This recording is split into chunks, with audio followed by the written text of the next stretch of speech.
Tara, gawa tayo ng pork chicharron. So, ito ang inantala. Magpainit lang tayo ng mantika.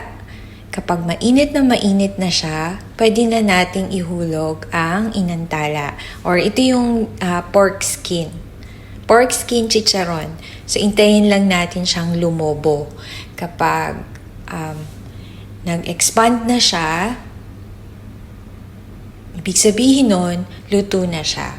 Kailangan lang natin siyang haluin ng haluin para hindi siya masunog.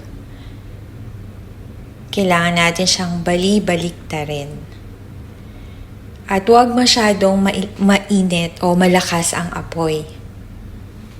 Dahil madali siyang masunog.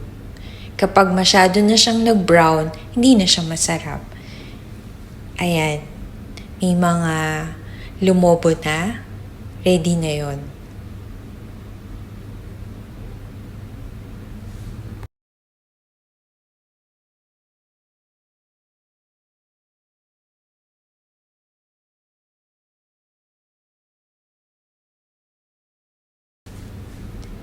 Chicharon na siya, masarap siyang isaw-saw sa maanghang na suka at partneran ng soft drinks. Tara, kain tayo!